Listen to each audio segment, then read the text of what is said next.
Assalamualaikum warahmatullahi wabarakatuh.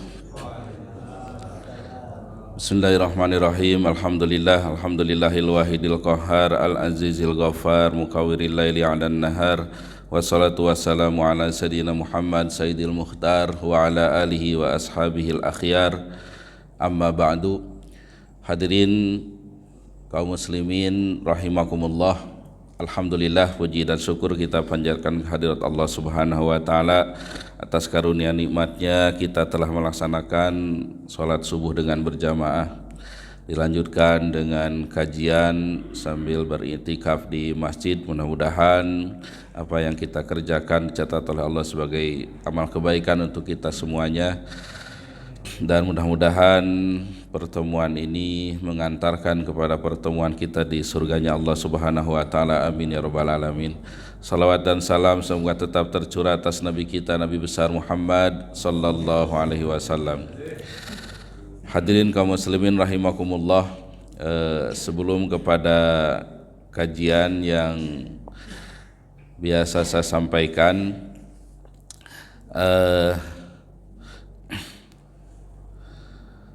saya ingin sedikit menyampaikan tentang isu megatrust ya, adanya gempa ya, yang diberitakan oleh BMKG hari Sabtu yang lalu ya, di Bali ya, itu terjadi gempa ya. 2 pekan sebelumnya juga sama harinya, hari Sabtu pagi hari masih di Bali ya, di Bali. Kemudian beberapa pekan yang lalu juga di Bandung ya. Kalau Sabtu kemarin lumayan lebih besar ya daripada Sabtu yang sebelumnya ya, sehingga genting-genting kantor juga pada jatuh. Jadi isu adanya gempa itu ya bukan hoax ya, itu memang ada dasar penelitiannya, ada dasar ilmiahnya ya. Karena memang lempeng bumi itu ya, dalam teorinya mereka mesti bergeser ya, dan lempeng-lempeng bumi itu sebagian sudah bergeser, tapi di daerah-daerah tertentu itu belum bergeser gitu. Belum bergeser dan waktunya untuk bergeser sehingga menimbulkan gempa bumi ya. Menariknya saya merenungkan waktunya itu pagi hari, cuma kemarin itu beda jamnya. Beda jamnya. Ini sesuai dengan firman Allah di dalam surah Al-A'raf. A'udzubillahi minasyaitonirrajim. Afa amina ahlul qura ayyatiyahum ba'suna bayata wa hum naimun awa amina ahlul qura ayyatiyahum ba'suna duha wa hum yal'abun. Apakah penduduk kampung itu merasa aman terhadap datangnya siksaan dari kami bayatan pada waktu malam hari sementara mereka sedang tidur? Atau apakah penduduk ahli kampung itu merasa aman dengan datangnya siksa kami duha, waktu duha, wahum yal'abun, dan mereka sedang bermain. Jadi waktu datangnya bencana, kalau di sini ini siksa Allah Subhanahu wa taala ya, itu waktunya 2. Kalau enggak malam itu pagi hari ya. Waktu duha itu ya setelah syuruk ya, mungkin sekitar setengah jam 6 begitu, sampai nanti menjelang zawal itu setengah 12 ya, atau malam ya, atau malam hari.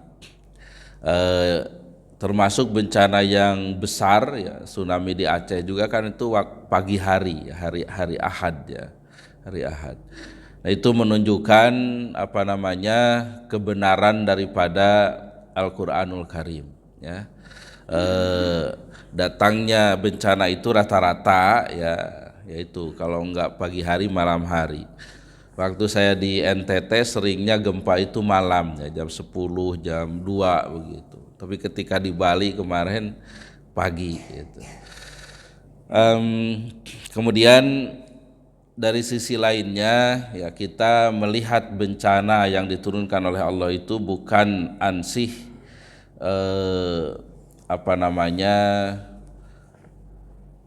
kegiatan alam begitu ya, tapi di balik itu semua ada yang mengaturnya, yaitu Allah Subhanahu wa taala ya.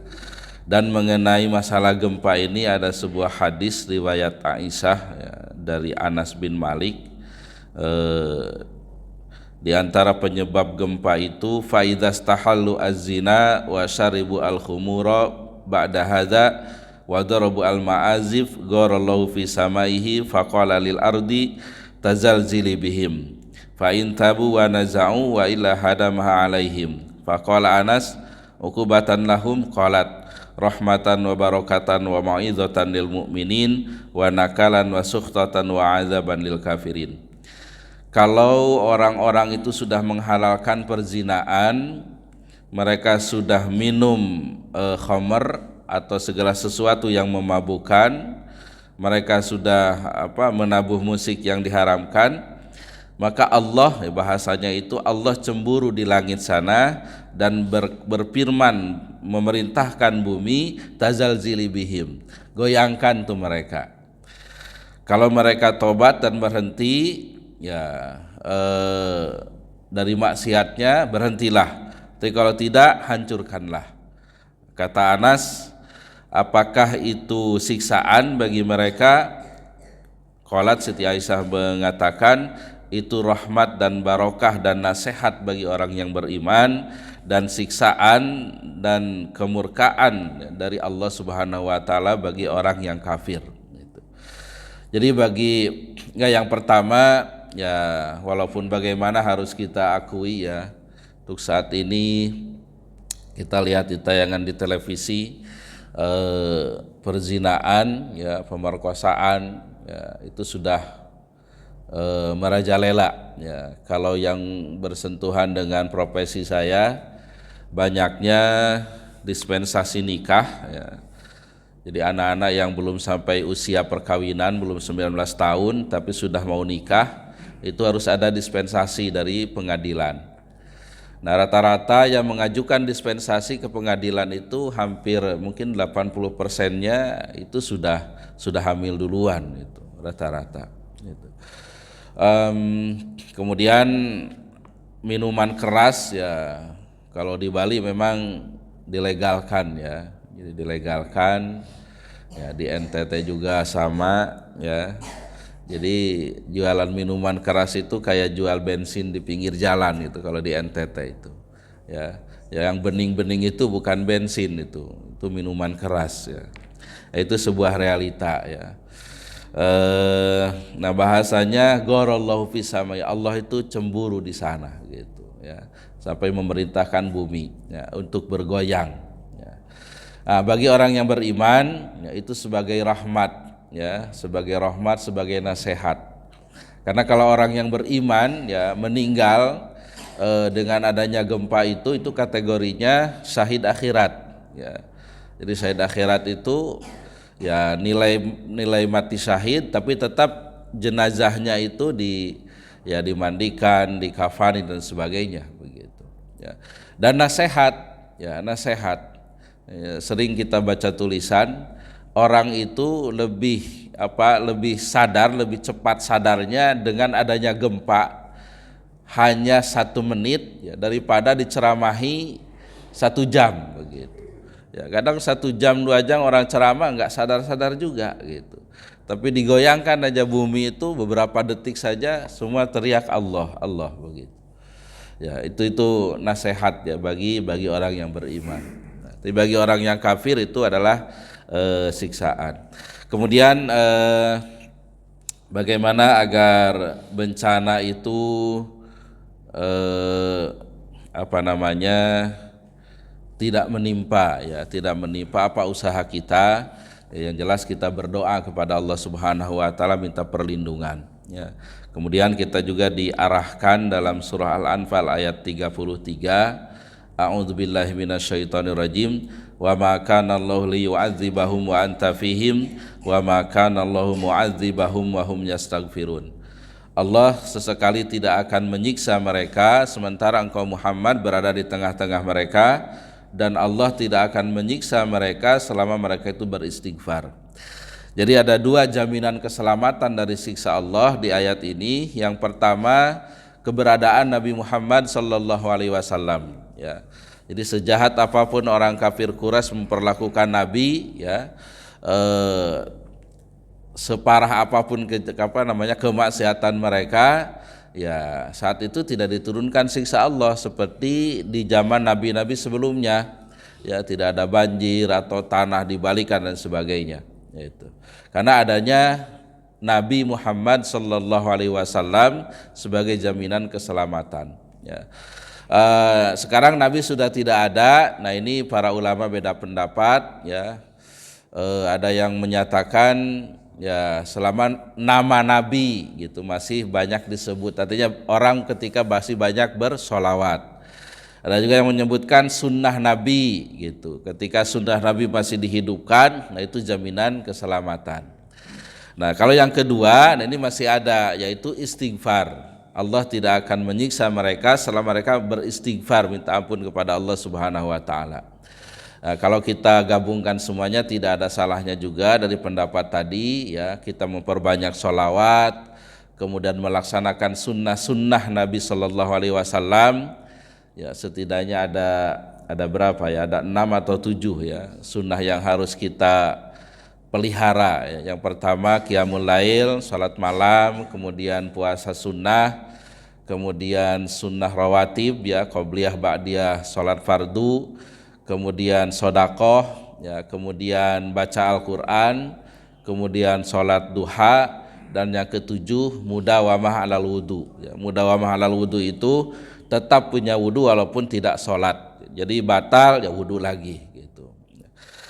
Itu sunnah-sunnah yang perlu dipelihara. Kemudian berikutnya itu istighfar, ya, kita mendawamkan istighfar karena banyak sekali keutamaan daripada istighfar ini. Salah satunya, ya, ini tanda orang yang bertakwa, ya, yaitu wabil, dalam surah Az-Zariyat, wabil asharihum yastaghfirun. Ketika waktu sahur mereka beristighfar, ya. Ayat ini kalau istilah profesionalisme itu mengajarkan teknik profesionalisme gitu. Jadi profesionalisme itu kan siapa, kerja apa, jam berapa begitu, ya. Kalau dalam pekerjaan itu kan seperti itu. Nah, ini siapanya siapa? Ini orang yang bertakwa. Nah, kerjaannya apa? Istighfar. Jamnya jam berapa? Waktu sahur. Dalam riwayat kalau tidak salah Muaz itu sekitar 50 ayat sebelum waktu subuh. Jadi 20 atau 30 menit sebelum subuh. Jadi umat Islam itu sudah bangun, sudah standby, minta ampun kepada Allah Subhanahu wa taala. Dan banyak lagi keutamaan daripada istighfar ini.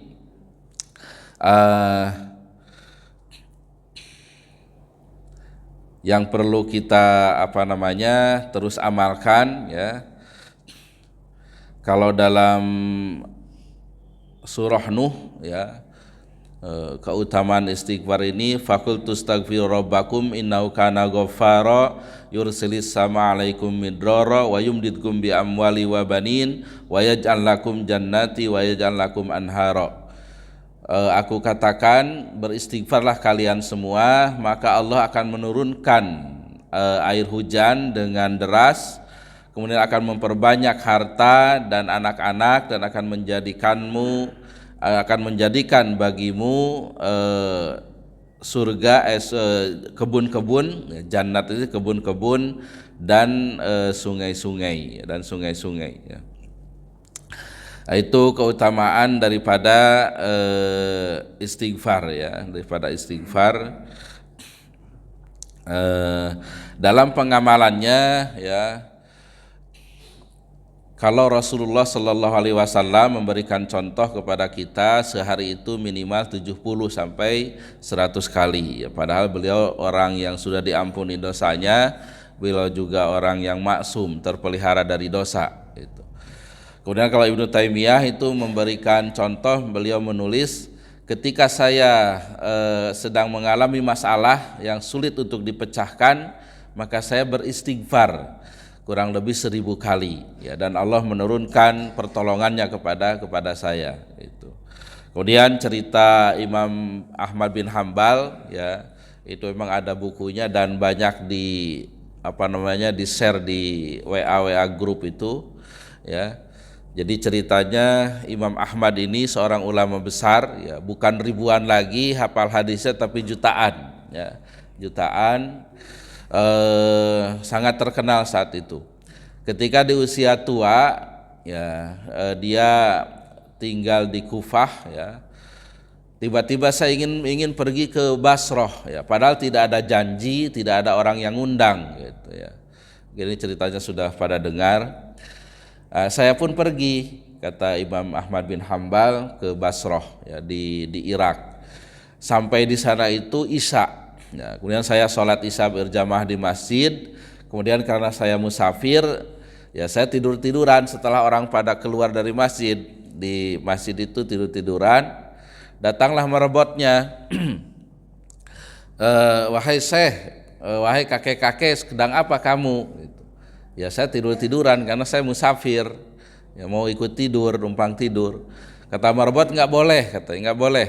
Gitu. Akhirnya keluar masjid, di empernya tiduran lagi gitu. Datang lagi merebotnya, sedang apa? Ya mau tiduran, saya musafir gitu.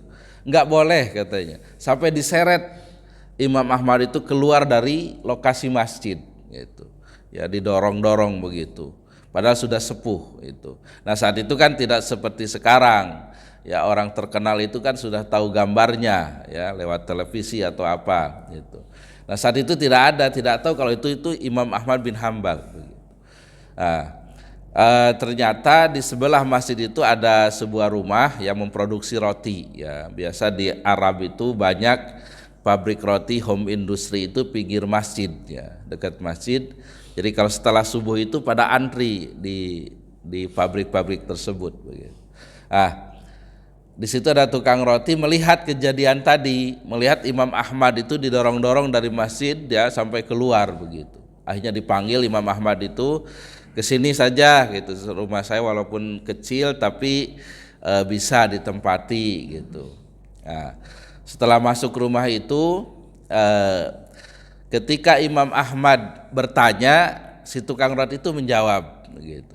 Tapi ketika Imam Ahmad nggak bertanya, nggak bicara, dia selalu melafalkan istighfar, astagfirullahaladzim, astagfirullah. Jadi lagi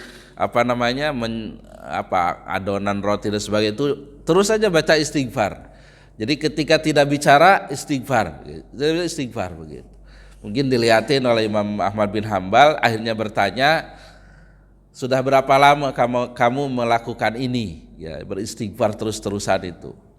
Ya selama jadi tukang roti kurang lebih 30 tahun gitu. Kata Imam Ahmad, apa yang telah Allah berikan kepada engkau dari istighfarmu itu? Kata tukang roti itu, segala sesuatu yang aku inginkan Allah berikan kepadaku, kecuali satu, katanya. Saya ingin berjumpa dengan Imam Ahmad bin Hambal begitu. Ya, Imam Ahmad akhirnya sampai bertakbir begitu, Allahu Akbar. Ya, beliau mengatakan, istighfarmu itu telah mendorongku untuk datang ke Basrah ini. Ya. Istighfarku itu telah membuatku didorong-dorong keluar daripada masjid oleh merebot tadi begitu. Ya. Itulah diantara keutamaan daripada istighfar. Oleh karenanya, mari kita sama-sama mengamalkan ya, karena ini maksur ya, syar'i ya. Jadi amalan istighfar ini ya merupakan kategorinya memang istighfar itu dzikir mutlak, dzikir muqayyad dan dzikir mutlak ya. Dzikir muqayyad itu dzikir yang memang sudah dicontohkan oleh Nabi ya. Berapanya, kapannya ya, seperti baca subhanallah 33 setelah sholat ya, alhamdulillah, Allahu Akbar. Nah itu namanya dzikir muqayyad, terikat gitu. Memang contoh dari Nabi-nya seperti itu, dibacanya sekian gitu. Kalau mutlak itu dzikir yang boleh dibaca berapa saja, kapan saja, itu mutlak itu. Nah, kategori muqayyadnya itu istighfar setelah sholat, ya, diantaranya itu ya 3 kali. Setelah itu yang kategorinya mutlak, ya silahkan kapan saja begitu. Tayyib, mudah-mudahan ya dengan itu semua, dengan doa kita, dengan istighfar kita, dengan baca sholawat kita, Allah Subhanahu wa taala melindungi ya kita semua dari bencana yang ada di bumi ini. Amin ya rabbal alamin. Tayyib, hadirin kaum rahimakumullah, ya walaupun sedikit-sedikit ya kita terus baca ya, mentadaburi Al-Qur'an ya, entah ini tamatnya sampai kapan ini, entah sampai saya pensiun atau sampai pada meninggal. Ini masih Al-Baqarah saja di sini ini. Tayyib. Kalau tidak salah bahasan bulan yang lalu kita sudah bahas tentang kematian ya, tentang kematian, kemudian relativitas waktu di alam kubur ya. Sudah kita bahas ya, di mana yang meninggal dari awal kejadian alam ini sampai nanti yaumul kiamah ya. Nanti ya perasaannya itu sama walaupun waktunya itu beda ya, mungkin ribuan atau miliaran tahun begitu. Sudah kita bahas itu. Kemudian poin 2-nya di sini ini masih pelajaran ya, pelajaran yang mendalam dari surah Al-Baqarah. Yang nomor 1 itu tadi tentang kematian. Yang kedua, annal islama la yuharrimu syai'an illa wa ya'ti bil badili al mubah al aslah. Bahwasanya Islam itu tidak mengharamkan sesuatu kecuali mendatangkan penggantinya yang dibolehkan dan yang lebih baik. Kama ja'at ayatur riba, sebagaimana datang ayat riba baina ayatil infak wa baina ayatit tanmiyah wal mudayanah. Di antara ayat infak dan tanmiyah itu pengembangan ya, pengembangan harta ya dengan dengan usaha dan sebagainya. Mudayanah ini adalah hutang piutang. Itu karakter Islam ya. Jadi ketika mengharamkan sesuatu itu ada penggantinya ya, ada penggantinya. Di sini di dalam Al-Qur'an itu sebelum ayat tentang pengharaman riba itu tentang infak ya, tentang infak. Nah, ini sebuah cara mengembangkan harta, karena sedekah itu ya dibalas dengan digambarkan sebagai sab'a sumbulah ya, ada 7 cabang ya, kemudian keluar dari situ itu buahnya sampai 100 ya, jadi sampai 700 kali lipat begitu balasannya bagi yang sedekah, yang berinfak itu ya.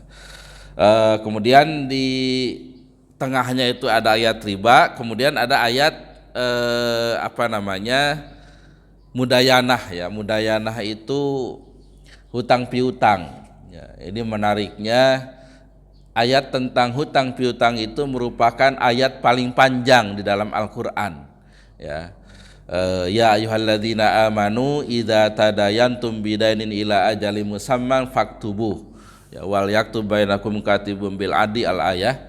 Wahai orang-orang yang beriman, kalau kalian saling pinjam meminjam ya, ila ajalin musamman sampai waktu tertentu, ila ajalin faktubuh, maka tulislah ya, wal yaktub bainakum katibun bil adli, dan hendaklah menulis seseorang di antara kamu yang adil begitu.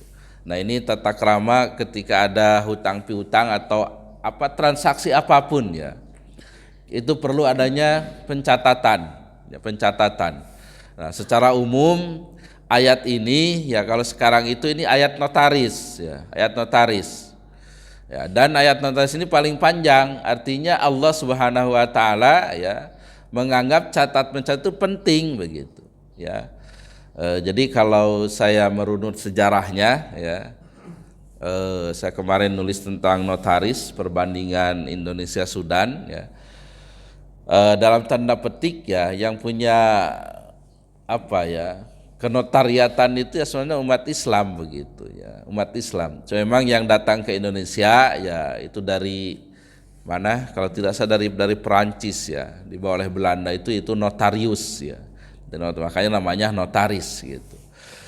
Tapi kalau di Arab sana ya bahasanya itu katibul adli atau muwasik ya. Notaris itu bahasanya seperti itu. Jadi penulis yang adil bahasanya. Kemudian pentingnya catat mencatat ya, terutama ini yang hartanya itu banyak ya. Ini saya mengingatkan ya, dalam mentasarrufkan harta-harta itu harus jelas ya. Kalau mau hibah ya hibah gitu, tapi tercatat begitu. Atau kalau wasiat ya wasiat tapi tercatat juga begitu. Ya. Jangan sampai ketika meninggal, kemudian ada yang ngaku-ngaku saudaranya, saya dapat hibah, saya dapat wasiat, tapi catatannya tidak ada begitu. Dan ini akan membuat menyebabkan adanya konflik begitu. Ya, karena saya kemarin itu pulang ke Tasik, ada yang datang gitu konsultasi, orangnya sudah meninggal, hartanya banyak dan tidak ada anak gitu. Pokoknya MM-an lah, dengarnya aja ngeri gitu bagi saya ya, 9M sekian kata tanahnya itu, belum hal-hal yang lainnya gitu.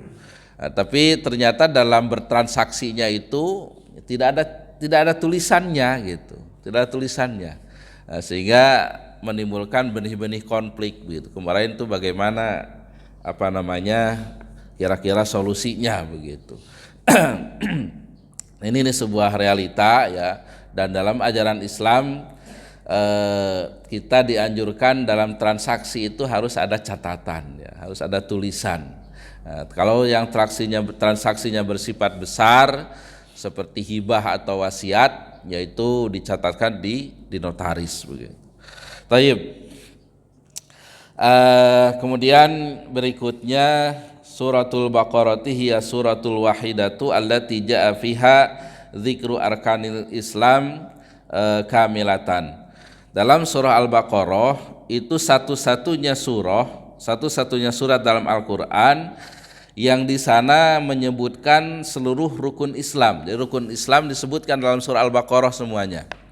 Yaitu asyhadatain, 2 syahadat, kemudian as-shalah, salat, kemudian az-zakah, zakat, as-shaum, puasa, al-hajj, haji itu.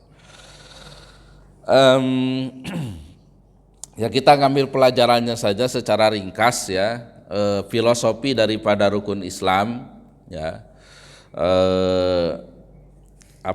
hikmah daripada rukun Islam yang 5 ini ya. Saat sebelum Islam ya diturunkan ya, permasalahan itu setidaknya ada 5 ya, permasalahan manusia itu. Yang pertama masalah penyembahan ya, mereka menyembah berhala. Masalah ketauhidan. Yang kedua masalah fahisyah dan kemungkaran ya, kriminalitas ya, perzinaan, pembegalan dan sebagainya ya. Kemudian yang ketiga masalah kemiskinan ya, tidak meratanya kekayaan di antara manusia, ada yang kaya banget, ada yang miskin dan sebagainya. Kemudian yang keempat masalah kesehatan, dan yang kelima masalah perselisihan, jadi tidak adanya persatuan. Nah, turunlah Islam dengan 5 rukunnya ya. Yang pertama ya, membetulkan dulu penyembahannya dengan asyhadatain ini ya, bahwa Tuhan itu hanya Allah gitu ya, sehingga dimurnikan dulu akidahnya ya, tidak lagi menyembah berhala begitu. Kemudian sholat, fungsi sholat itu inna sholata tanha anil fahsya'i wal munkar. Sholat itu mencegah pelakunya dari perbuatan keji dan munkar begitu. Nah, orang yang sholatnya baik ya, itu itu dia akan terhadap perbuatan dosa itu dia akan terhindar begitu ya.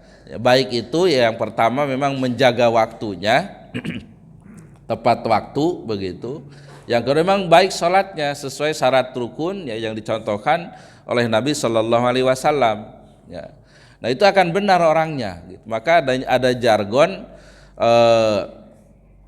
cuma saya nggak tahu ini sumbernya perkataan siapa ya, aslih sholatak aslahallahu hayatak ya. Perbaikilah sholatmu maka Allah akan memperbaiki kehidupanmu begitu. Makanya kalau ada masalah itu introspeksi sholatnya, mungkin sholat kita yang belum benar begitu. Nah orang yang sholatnya itu benar gitu, insya Allah dia akan jauh dari perbuatan yang keji, jauh daripada kemaksiatan. Dan kita bisa melihat realitanya, orang pelaku-pelaku kriminal ya itu bisa dipastikan 99% ya itu nggak suka sholat begitu ya. Kita lihat tayangan di televisi orang memperkosa, membunuh dan sebagainya begitu. Itu ya bukan suudzon ya, kita melihat wajah orang itu kan tahu juga begitu. Ya ini nih jauh dari agama, jauh dari sholat begitu. Ya, termasuk ya saya juga melakukan penelitian kecil-kecilan ya, yang cerai itu 20%-nya itu nggak suka sholat sama sekali ya. Kemudian 70%-nya jarang-jarang, kadang sholat kadang enggak begitu. Nah hanya 5% orang yang masih sholat, rajin sholat tapi cerai juga gitu. Ya itu tuh dampak daripada sholat begitu ya. Jadi diturunkan sholat ya supaya munkarat maksiat itu sedikit begitu, mengurangi perbuatan keji dan munkar gitu. Kemudian az-zakah ya, ini masalah pemerataan kehidupan dari sisi material ya. Jadi li'alla yakuna dulatan bainal agniya'i minkum. Jadi supaya kekayaan itu tidak beredar di orang kaya saja. Itu dari fungsi daripada zakat gitu. Ya. Ini salah satu cara mengatasi kemiskinan. Kemudian yang keempat, puasa kaitannya dengan kesehatan.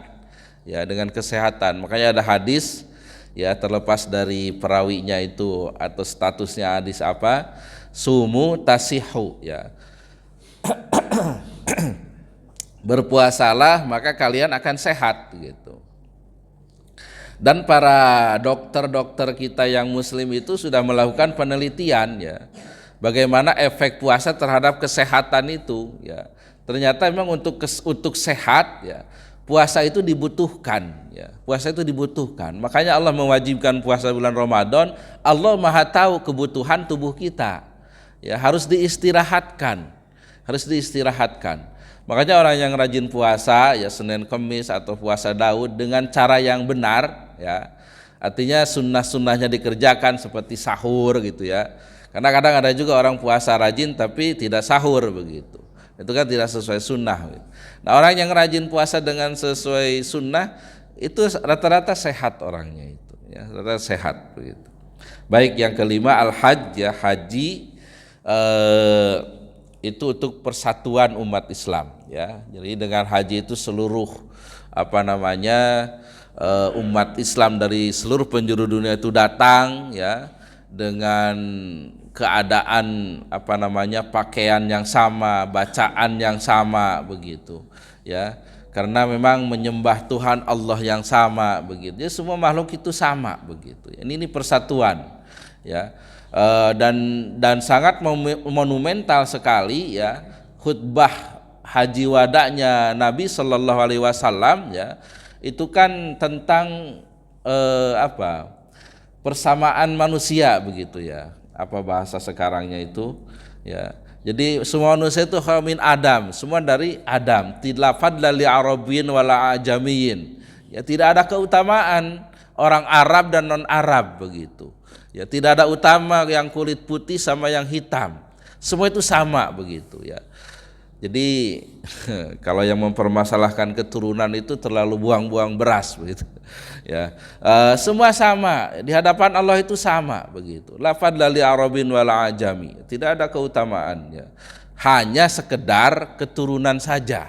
Ya, karena Allah sudah menegaskan ya, inna akramakum indallahi atqakum. Yang paling utama itu yang bertakwa kepada Allah begitu. Apa namanya ya, kita merasakannya seperti kulit putih, kulit hitam ya. Kalau kita bergaul di Afrika begitu, ya mereka ternyata yang hitam-hitam itu ya hatinya itu putih, hatinya itu baik-baik begitu ya. Mungkin yang kulitnya putih tapi hatinya bisa jadi hitam begitu, tidak baik begitu. Tayyib, itu hikmah daripada haji ya, karena di antara penyebab apa namanya perselisihan atau percekcokan itu ya, karena salah satu merasa lebih daripada yang lain begitu. Pendapatnya ini merasa paling benar begitu, yang lain salah. Keturunannya merasa paling baik, paling tinggi begitu. Atau merasa mungkin kekuatannya ini lebih kuat gitu, antar geng dan sebagainya begitu ya. Tajib, ini waktu syuruk jam berapa ini? Sekarang subuhnya udah malam ini. 37 ya, sudah lewat. Tayyib, ini ke depannya panjang ya. Tapi barangkali ada yang mau menambahkan ya silahkan, atau mungkin ada salah perlu diluruskan, atau mungkin ada pertanyaan kita diskusikan. Kalau tidak ada, ya sedikit lagi lah kita baca.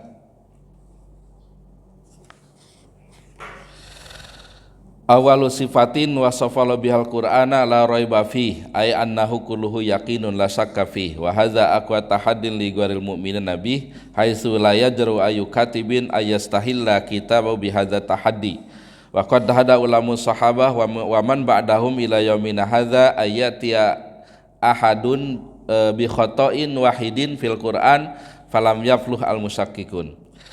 Sifat pertama yang diberikan oleh Allah kepada Al-Quran itu la raiba fi, tidak ada keraguan di dalamnya, yakni sesungguhnya seluruh daripada Al-Quran itu yakinun, yakin benarnya, la syakka fiha, tidak diragukan lagi. Nah, ini merupakan tantangan yang kuat bagi orang-orang yang beriman ya, apa namanya, untuk ya, apakah mereka itu berani gitu, haitsu la yajru ayu katibin ayasaila kitu bihadza tahaddi, apakah berani seorang penulis itu, jadi ada kalimatul istihlal ya, istahal yastahillu ya. Yastahillu itu istihlal itu kalau bayi itu ketika lahir dia nangis pertama kali itu namanya istihlal gitu. Kalau di tulisan skripsi atau disertasi bahasa Arab itu ada istihlal, itu kalimat pokok yang ada di depan begitu. Nah ini dalam Al-Qur'an surah Al-Baqarah ini ya, dzalikal kitabu la raiba fi, itu istihlalnya ya. Inilah kitab yang tidak ada keraguan di dalamnya ya, sedikit pun tidak ada keraguan di dalamnya. Nah ini tantangan ya, tantangan kepada umat manusia ya, apakah ya siapa yang berani mendatangkan satu kesalahan ya dalam Al-Qur'an ya, dan sampai sekarang tidak ada yang berhasil menemukan kesalahan daripada Al-Qur'anul Karim ya. Bahkan ya makhluk AI itu ya, artificial intelligence ya, ChatGPT ya, itu kan populer sekarang ya, sangat tersebar itu. Seorang artis Australia yang wawancara ChatGPT ya. ChatGPT saja tahu gitu, Al-Qur'an itu benar begitu ya. Kalau Bible dia mengatakan sebagian itu firman Tuhannya. Jadi sudah banyak dirubah kalau Bible itu. Itu sebagian ada firman Tuhannya. ChatGPT aja yakin begitu ya. Makhluk ciptaan manusia begitu ya. tentang keesaan Allah dan lain sebagainya begitu. Ya, tentang kebenaran Al-Qur'an dan sebagainya begitu. Nah, ini perlu kita meyakini tentang kebenaran Al-Qur'anul Karim ini. Baik, hadirin kaum muslimin rahimakumullah. Untuk berikutnya bahasanya agak panjang ya, karena kita sudah sampai waktu syuruk.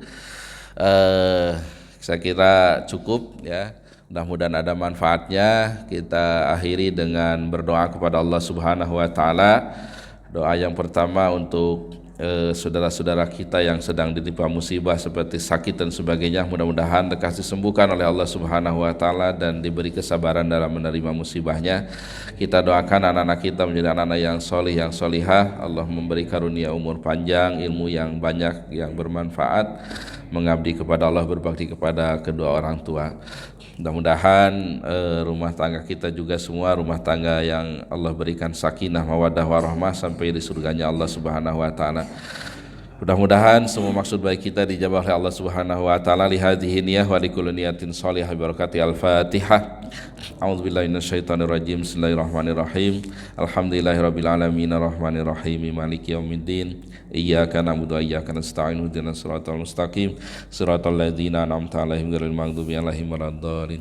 Bismillahirrahmanirrahim. Alhamdulillahirabbil alamin hamdan yuwafi ni'amahu wa yukafi'u mazidah. Ya rabbana lakal hamdu kama yanbaghi li jalali wajhika wa 'azimi sultanika. Allahumma shalli ala Muhammad wa ala ali Muhammad. Allahumma ighfir lana dzunubana wa li walidina warhamhuma kama rabbayana shighara. Allahumma ja'al jam'ana hadza jam'an marhuma wa tafarruqana min ba'dihi tafarruqan ma'suma.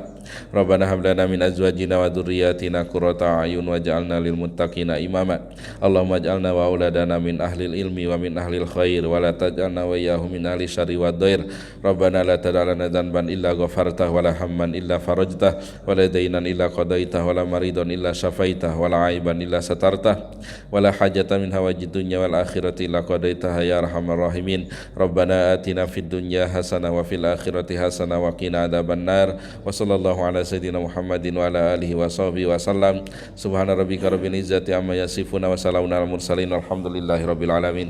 Subhanakallahumma bihamdika asyhadu an la ilaha illa anta astaghfiruka wa atubu ilaik. Alhamdulillahi rabbil alamin. Assalamualaikum warahmatullahi wabarakatuh.